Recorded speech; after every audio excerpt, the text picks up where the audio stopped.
오늘의 말씀은 여호수아 8장 30에서 35절 말씀입니다. 여호수아 8장 30에서 35절 말씀입니다.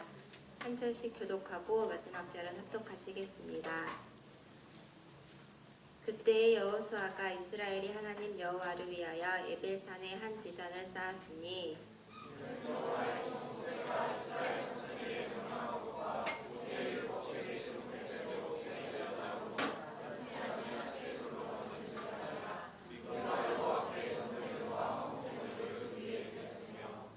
여호수아가 거기에 모세가 기록한 율법을 이스라엘 자손의 목전에서 그 돌에 기록하매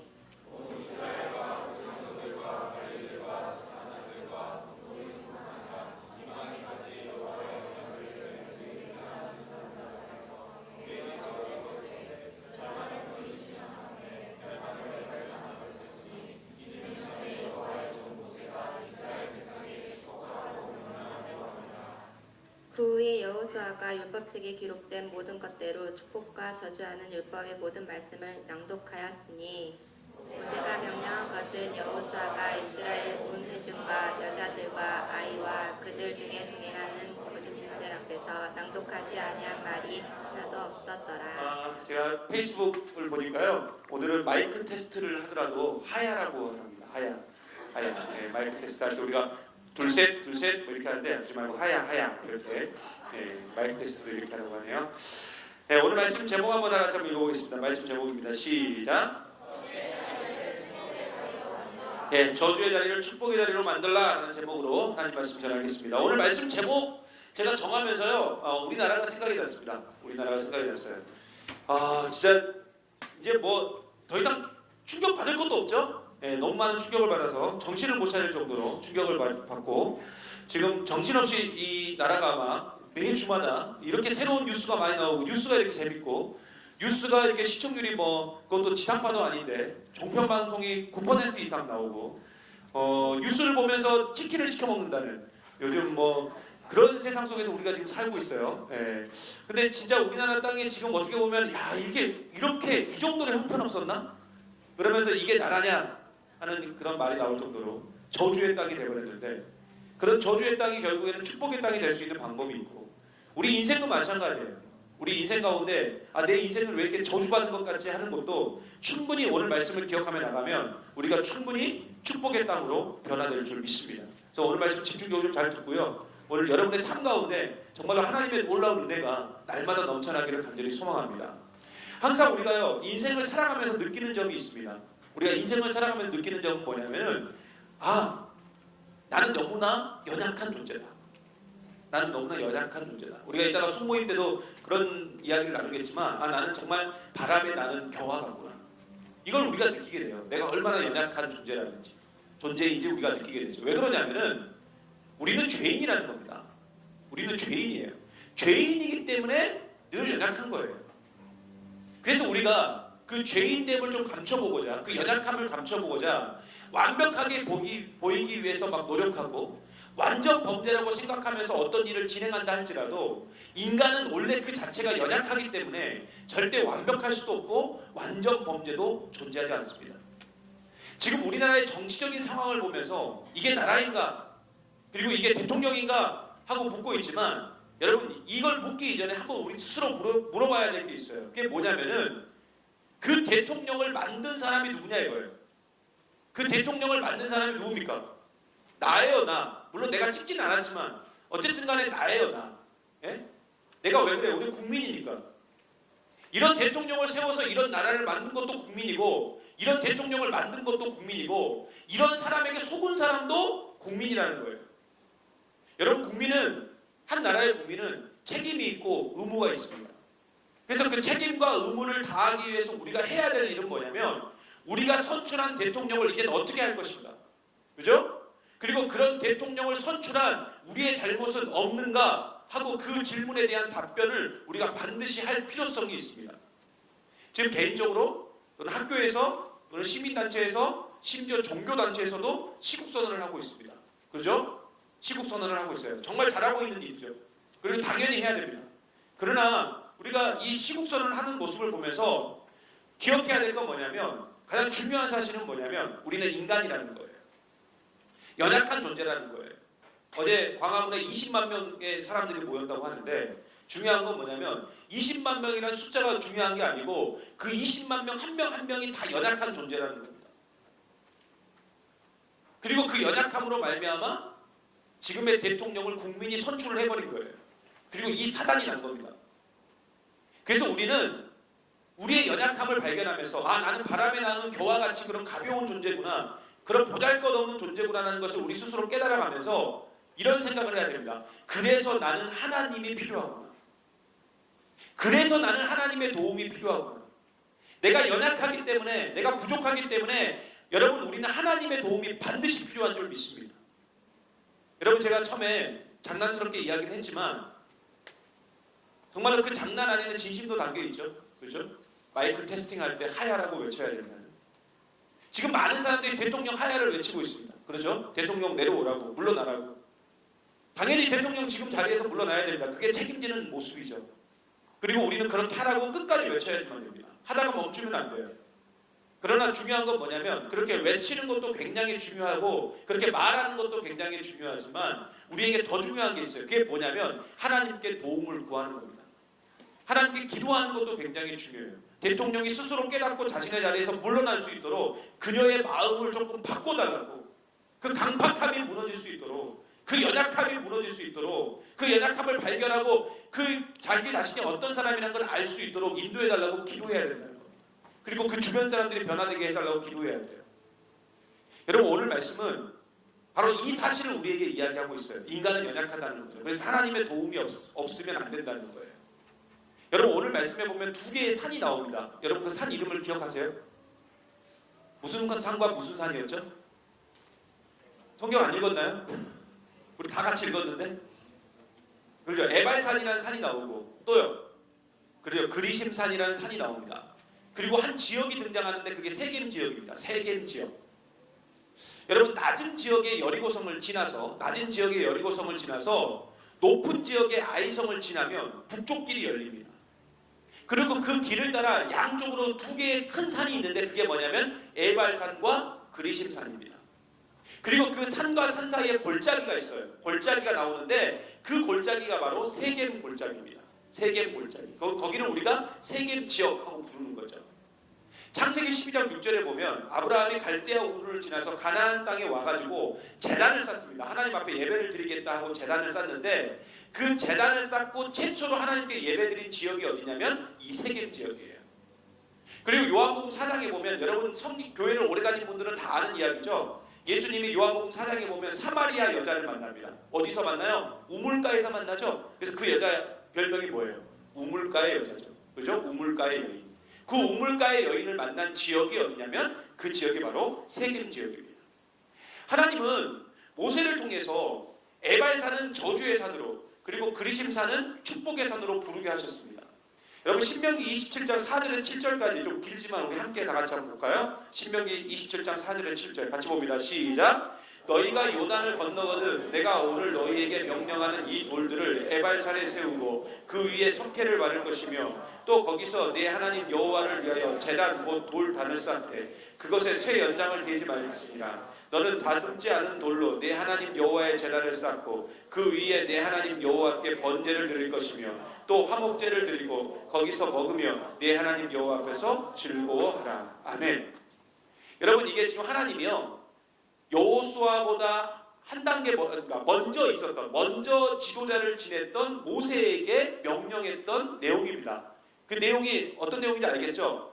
에발산이라는 산이 있는데 그 산은 저주의 산이라는 거예요. 근데 그 저주의 산에다가 뭘 하라고요? 제단을 쌓으라는 거예요. 근데 그 제단을 쌓을 때 돌 갖고 쌓을 거 아닙니까? 근데 그 돌 갖고 쌓을 때 그 돌을 철연장을 가지고 쇠 연장을 가지고 다듬지 말라는 거예요. 다듬지 말고 자연석 그대로 쌓아가지고 제단을 만들고 거기서 번제도 드리고 화목제도 드리고 화목제를 드리면 나눠 먹거든요. 거기서 맛있게 나눠 먹어라. 이렇게 얘기를 한 거예요. 지금 그 얘기한 거예요. 그 명령이 모세에게 했던 그 명령이 지금 오늘 말씀 가운데 그대로 현실로 이루어지고 있는 겁니다. 여호수아 시대를 통해서 이루어지고 있는 거예요. 그런데 우리는 이 말씀에서 아주 재밌는 사실을 한 가지 발견할 수 있는데 아까도 말씀드렸지만 이 제단을 쌓은 산, 그 제단을 쌓은 산 이름이 뭐였죠? 에발산이었습니다. 에발산. 근데 그 에발산이 축복의 산이었어요? 저주의 산이었어요? 저주의 산이라는 거예요. 제단을 쌓았는데 저주의 산에다가 제단을 쌓으라고 했습니다. 누가요? 하나님이. 여러분 이게 상식적으로 이해할 수 있는 일입니까? 여러분 하나님께 예배를 드리기 위해서 제단을 쌓는데 축복의 산이 아니라 저주의 산에다가 하라는 거예요. 그렇다면 이렇게 말도 안 되는 일을 하라고 하는 데는 분명한 이유가 있겠죠. 그렇죠? 하나님이 아무 의미 없이 저주의 산에다가 제단 쌓으라고 했겠습니까? 그리고 오늘 말씀을 보면 제단을 쌓을 때 어떻게 하라 했어요? 그 돌을 쌓는데 그 돌을 어떻게 하라 했어요? 다듬지 말라고. 다듬지 말고 자연석 그대로 제단을 쌓으라고 했습니다. 그런데 한번 생각해 보십시오. 여러분 다듬은 돌과 다듬지 않은 돌 중에 솔직히 어떤 걸로 쌓아야 제단이 더 예쁘게 쌓아질 것 같아요? 그죠? 다듬은 돌로. 다듬은 돌로. 그죠? 여러분 얼굴도 다듬어야 더 예쁘지 않습니까? 그죠? 뭔가 다듬어줘야. 그죠? 깎아내고 세워내고 뭐 집어넣고 그렇게 해야 우리도 얼굴이 예뻐져요. 그죠? 근데 그게 안 되니까 이제 화장으로 다 하죠. 그런데 이렇게 다듬은 돌로 제단을 쌓으면 예쁜데 다듬지 않은 돌을 가지고 제단을 쌓으라고 명령하십니다. 이것도 우리의 상식을 뒤엎는 그런 이상한 일이에요. 그러면 하나님은 왜 이렇게 우리의 상식을 뒤엎어가면서 이런 말도 안 되는 명령들을 모세에게 했고 모세에게 했던 명령이 여호수아서를 통해서 왜 이루어졌느냐? 우리는 이런 질문을 던져가면서 하나하나 그 답을 좀 찾아가고 그 답을 가지고 우리에게 주어진 삶 속에서 승리하며 나아가는 저와 여러분 되기를 간절히 소망합니다. 첫 번째로 오늘 말씀을 통해서 알 수 있는 건 뭐냐면은 내 삶에 제단을 쌓아야 된다는 거예요. 내 삶에 제단을 쌓아야 된다는 거예요. 여러분 오늘 말씀에 보면 여호수아는 모세를 통해서 말씀하신 하나님의 명령대로 축복의 산인 그리심산 대신에 저주의 산인 에발산에다가 제단을 쌓습니다. 그렇다면 아까도 질문 드렸지만 왜 하나님은 축복의 산인 그리심산 대신에 저주의 산인 에발산에다가 제단을 쌓으라고 명령하셨을까요? 여러분 신약에 있는 성경 로마서 그 로마서의 초반부를 보면 계속해서 반복적으로 나오는 말이 있습니다. 그게 뭐냐면은 우리 인간은 죄인이고 우리 인간은 죄인이라서 소망이 없다는 거예요. 그래서 우리가 죄인된 우리가 소망 없는 우리가 구원을 이루기 위해서는 반드시 예수님이 필요하고 예수님을 믿고 예수님 말씀대로 살아야 된다라고 이야기하고 있습니다. 결국 여기에 정답이 있는 거예요. 왜 저주의 산에다가 제단을 쌓아야 되는가 하는 그 답이 로마서에 나와 있었다고요. 여러분 인간의 특징이 있는데 인간은 축복의 산이 있고 저주의 산이 우리 앞에 딱 놓여 있을 때 우리 인간은 축복의 산으로 갈 것 같지만 실상은 다 저주의 산으로 갑니다. 그게 원래 인간의 모습이에요. 그게 원래 인간의 성향이라고요.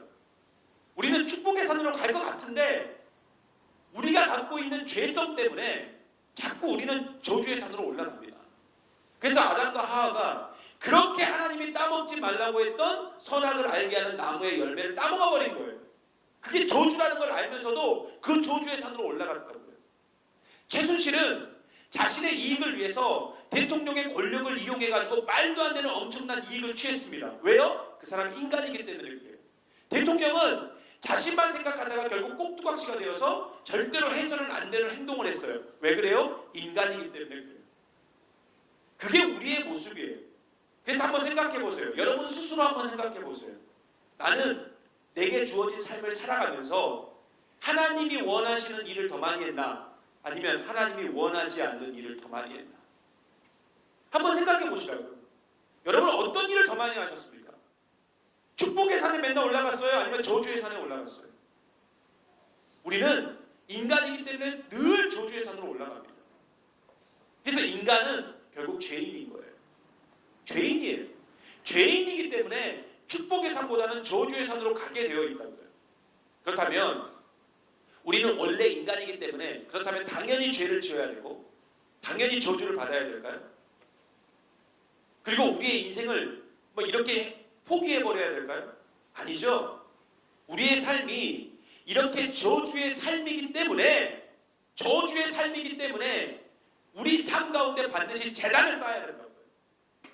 오늘 말씀에 왜 저주의 산인 에바의 산에다가 제단을 쌓으라고 했는가? 바로 여기에 답이 있는 거예요. 제단을 쌓는 것만이 우리를 저주에서 축복으로 이끌 수 있는 유일한 방법이라고요. 그래서 하나님은 저주의 산인 에바의 산에다가 제단을 쌓으라라고 명령했고 여호수아는 그 명령대로 행하는 것입니다. 그러므로 여러분, 죄인이고 저주의 산에 올라갈 수밖에 없는 우리가 살 수 있는 방법이 있는데, 그게 뭐냐면 우리의 삶에 끊임없이 제단을 쌓는 거예요. 끊임없이. 바로 예수님을 붙들고 십자가를 붙드는 것 외에는 방법이 없다. 나는 예수님이 없으면 안 된다. 나는 예수님이 너무나도 필요하다. 나는 예수님 외에는 방법이 없는 사람이다라고 고백하고 외치고 믿음으로 구하는 것이 우리에게 반드시 필요합니다. 그래서 우리는 끊임없이 예수님을 붙들어야 되고 또 붙들어야 돼요. 그렇지 않으면 우리는 저주의 산에서 저주를 받을 수밖에 없는 결론으로 가버리게 되는 것입니다. 그러므로 우리는 끊임없이 우리의 삶 속에서 뭘 쌓아야 된다고요? 제단을 쌓아야 돼요. 여러분, 창세기 아브라함은요, 가는 곳마다 하나님께 제단을 쌓습니다. 가는 곳마다. 여러분, 창세기 한번 보세요. 가는 곳마다 아브라함은 제단을 쌓았어요. 왜 쌓았을까요? 바로 자신은 연약한 존재라는 거예요. 자기는 하나님이 너무 필요하다는 거예요. 그런데 지금 우리의 모습은 어떻습니까? 우리는 우리의 삶 속에서 그렇게 제단을 쌓고 그렇게 하나님의 도움을 구하고 있나요? 여러분, 어떤 분들은요, 새벽 기도회를 이렇게 부릅니다. 새벽 제단. 이런 얘기 많이 들어봤죠? 새벽 제단. 전 참 이 말이 좋습니다. 새벽 제단. 결국 새벽마다 뭐 한다는 거예요? 제단을 쌓는 거예요. 하루를 시작하기 전에 하나님 앞에 내가 제단을 쌓고 하나님의 도움을 구하며 그렇게 나아가겠다는 거예요. 그러므로 우리는 여러분이 속해 있는 학교, 직장, 그리고 가정, 심지어 내가 서 있는 어떤 곳이든지 간에 늘 제단을 쌓는 인생이 돼야 돼요. 여러분, 바쁘다고 핑계대지 마세요. 할 수 없다고 말하지 마세요. 여러분, 늘 제단을 쌓아야 돼요. 그게 복된 삶이고 그걸 통해서 하나님께서 위대한 역사를 만들어 간다는 거예요. 여러분, 지난주까지요, 2017년도 생명의 삶 큐티책을 신청받았습니다. 2017년도 생명의 삶 큐티책. 이걸 신청받았다고요. 이걸 신청받았는데 저희가 예산 지원을 얼만큼 해주냐면 30%로 해줍니다. 30%. 꽤 많이 해줘요. 저희 젊은이 사역부에서 여러분에게. 여러분이 살려면 비싼데 30%를 지원해 준다고요. 3분의 1 가격을 지원을 해준다고요. 그럼에도 불구하고 신청하시는 분들이 너무 적었어요. 제가 몇 명이다라고 말하기도 부끄러울 정도예요. 너무 많은 숫자가 신청할까봐 염려했는데 너무 적게 신청했어요. 물론 여러분, 큐티가 뭔지 그리고 생명의 삶이 뭔지 몰라서 신청을 안 하신 분들도 계십니다. 근데 저는 이게 문제라고 생각해요. 그만큼 지금 우리 젊은이 사역부 안에 큐티 문화가 정착되지 않았다는 겁니다. 그러니 큐티가 뭔지도 모르고 큐티에 대해서 관심도 없고 큐티가 뭔지 아는 사람도 그걸 안 하고 있으니까 결국 이런 현상이 일어나는 겁니다. 여러분, 큐티라는 게 뭡니까? 큐티. 여러분, 아까 말씀드렸지만 이 생명의 삶이라는 이런 소책자가 있는데 이거 보시면은 매일매일마다 일정량의 성경을 읽게 하고 그 읽은 말씀을 통해서 하나님이 나에게 원하시는 삶이 무엇인가를 생각하고 그 생각한 것을 내 삶 속에서 적용하는 것을 성경 묵상 또는 큐티라고 불러요. 물론 큐티를 도와주는 책들이 굉장히 많이 있지만 우리가 다 같이 한 공동체로서 매일 같은 말씀을 보고 생각하고 적용하면 더 좋기 때문에 이 생명의 삶을 추천하고, 사실 이 책이 우리나라에 있는 많은 큐티 책들 중에서 그래도 나름 괜찮은 책들 중에 그 책에 속합니다. 그런데 이렇게 매일 큐티를 제대로 한다면 당연히 그 묵상의 나눔들이 있었을 것이고, 나눔이 풍성해지면 당연히 큐티를 모르는 사람도 큐티가 뭔가 하고 궁금해질 텐데 우리 가운데 전혀 이런 모습이 없으니까 결국 이 많은 숫자 중에서 20명 정도가 신청하는 말도 안 되는 사태가 지금 벌어지고 만 거예요. 그다음에 제가 왜 갑자기 큐티 얘기를 꺼냈느냐? 바로 큐티, 그러니까 성경 묵상, 매일마다 성경을 묵상하는 것이 바로 우리가 재단을 쌓는 방법 중에 가장 쉬운 방법이에요. 우리가 집에서 여러분 우리가 집에서 나올 때마다 보는 게 있어요. 그게 뭐예요? 거울을 봅니다. 거울요. 여러분 거울 왜 보죠? 특별히 여자분들이 거울 많이 보죠. 왜 봐요? 거울 왜 봅니까? 거울도 안 보는 여자예요, 여러분들은? 거울 왜 보죠? 지훈아 여자들이 거울 왜 볼 것 같아? 아, 잘 모르겠다. 여자가 안 돼봐서. 저희 안사람이 아침에 이렇게 화장을 하고 있을 때가 많아요. 왜냐면 저랑 거의 같이 교회를 오거든요. 교회에 맨날 일이 있어서 아침마다 교회를 오는데 가장 예뻐 보일 때가 있어요. 화장하면서 가장 예뻐 보일 때가 언제냐면 요만한 손거울을 가지고 막 이렇게 보는 거예요. 거울, 큰 거울에다 비춰보는 거예요. 이게 뭔지 알아요? 이게 자기 뒤통수 보려고. 뒤통수 이게 잘 제대로 됐나, 머리 모양이 제대로 됐나, 아침 고데기가 제대로 나왔나, 그거 보려고 하는데 매일마다 이렇게 해요. 매일마다. 그게 얼마나 예쁜지 몰라요. 이렇게 하는데. 근데 이게 왜 그러냐면 이게 제대로 나왔나 안 나왔나 보려고 그러는 거거든요. 그러니까 우리가 거울을 보는 이유는 뭐냐면 혹시 내가 뭐가 묻었나, 제대로 됐나, 예쁜가, 완벽한가 그런 거 보려고 거울 보는 거 아니겠습니까? 남자들도 그래서 아침마다 다 거울 보고 나오잖아요. 몇몇 사람들 빼놓고는. 그죠? 다 거울 보고 나옵니다. 잘못된 부분을 고쳐보려고 거울을 보는 거예요. 그렇잖아요. 그런데 여러분 이 성경 우리가 매일 보는 이 성경이 이 하나님 말씀이 뭐냐면 우리에게 있어서 영적 거울이라고 해요. 영적 거울. 영적 거울. 우리가 왜 매일 성경을 읽어야 되는가? 이 성경이 거울이 되기 때문에 그래요. 거울이 되기 때문에. 그래서 이 영적 거울을 보고 우리가 얼마나 죄인인지 그리고 하나님이 얼마나 필요한 존재인지 알라는 거예요. 이런 것이 매일 반복되고 습관처럼 이어지면 여러분 우리 삶에 반드시 변화가 일어납니다. 여러분 믿으시기 바랍니다. 그것이 바로 저주의 산에다가 제단을 쌓는 방법이에요. 그리고 또 필요한 게 있어요. 그게 뭐냐면 바로 지금 드리고 있는 이 주일 예배.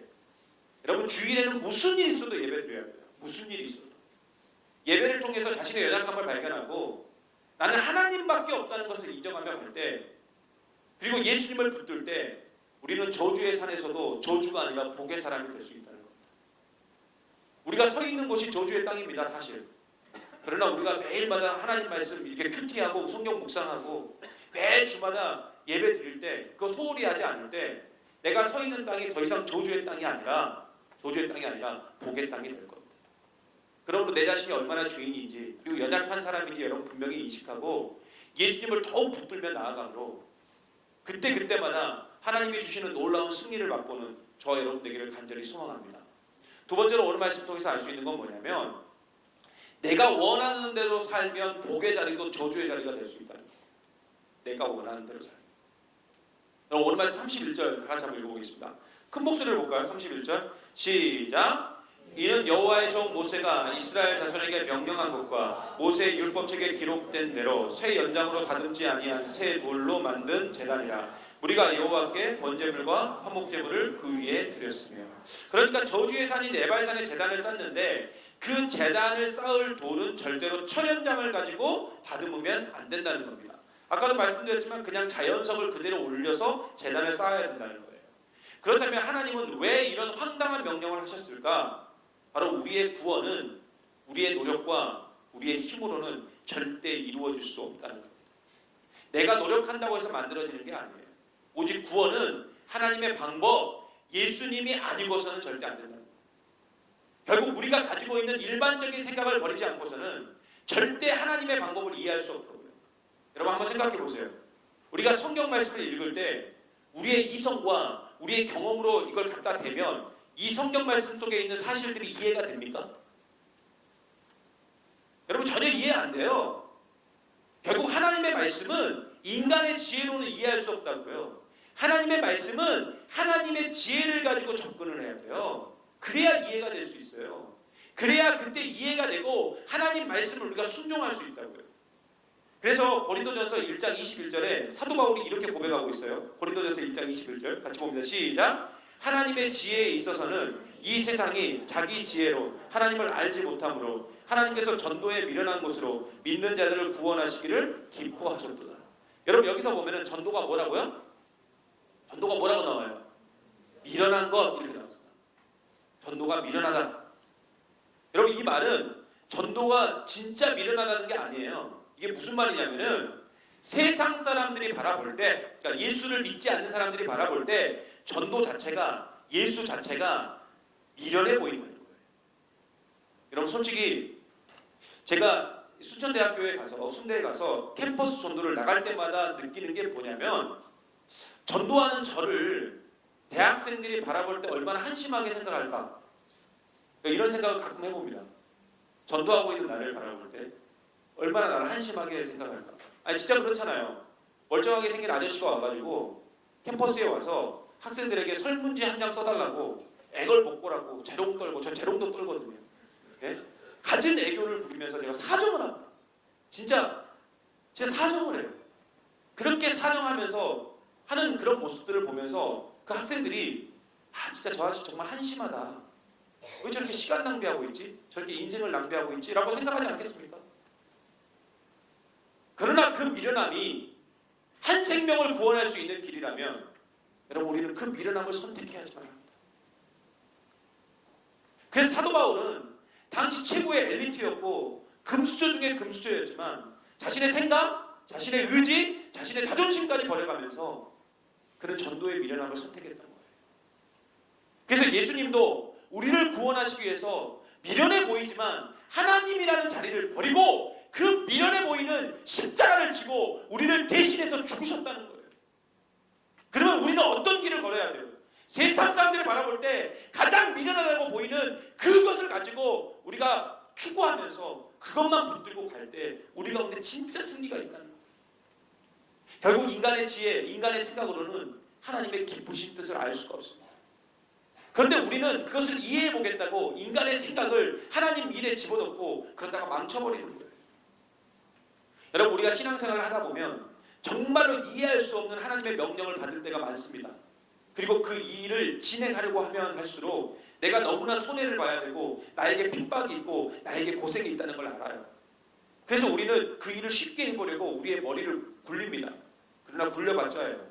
굴리면 굴릴수록, 그러니까 재단을 쌓을 돌을 인위적으로 내가 만들어봤자 그것은 하나님이 원하시는 일이 아니라는 거예요.